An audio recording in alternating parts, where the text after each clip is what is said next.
kulankan qadada ee maamulka gobolka Banaadir uu sameeyay dhalinyaro Soomaaliyeed oo ka timid deegaanada maamulka Puntland gaar ahaan kooxda Comsed oo kamid ah kooxaha kubadda cagta ee ka dhisan magaalada Gaalkacyo ee gobolka Mudug.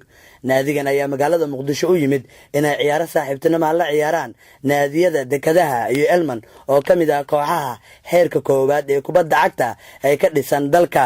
kulanka oo ay ka soo qayb galeen mas'uuliyiin ka kala socotay maamulka gobolka Banaadir, xiriirada sportiska iyo qaar kamid ah gudoomiyaasha degmooyinka ayaa waxaa maanta lagu qabtay xeebta Liido ee degmada Cabdilcasiis. gudoomiyaha degmada Cabdilcasiis Cabdullaahi Xuseen Fanax oo ugu horeen halkaasi ka hadlay ayaa ciyaartooydan ka timid gobolka Mudug ku soo dhaweeyay degmada, isagoo xusay in sidaan oo kale soo dhaweynta la mid ah hore loogu sameeyay mar uu tagay deegaanada maamulka Puntland.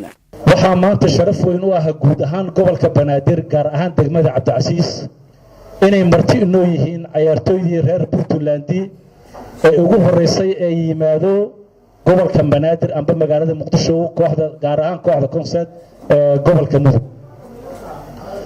runtii arintaas waa uga mahadnaqaynaa. waxaan leenahay soo dhawaada wadankiina ku soo dhawaada, magaaladiina ku soo dhawaada, degmadiina ku soo dhawaada. Cabdiqari Khaliif Carabi oo ah gudoomiyaha naadiga Comsed oo sidoo kale kulanka ka hadlay ayaa maamulka gobolka Banaadir kaga mahadceliyay siday ugu soo dhaweeyeen magaalada Muqdisho, isagoo xusay in tan taariikhda ay gali doonto. ujeedadana waxay tahay sidii dhalintii aan hogaaminayo Soomaaliya la isku keen lahaa, la isku horumarin lahaa. Danta gaar ah aan leenahay maahan muhiimadda waxa weeye isdhexgal iyo wada noolaansho iyo wada sinaan. waayo Soomaaliya xaaladda lagu jiro waa dareemi kartaan. sportigana wuxuu ka qayb qaataa bulshada iyo horumarinta isdhexgalka.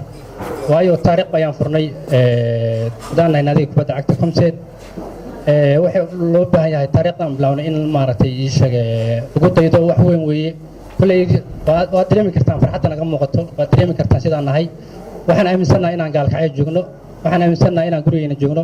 wax naga maqano hadda aan dareemi karno ama ma jiraan.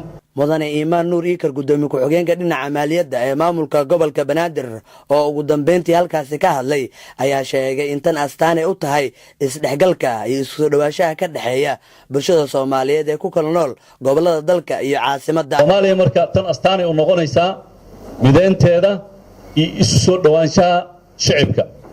sportiga wuxuu ka mid yahay dabcan waxyaabo waxa jira hadda ganacsatada markaa u fiirsaan, ganacsatada xuduud ma leh. ganacsatada waxay ka shaqaystaan from corner to corner to Soomaaliya. waana wax qarsoon ma aha.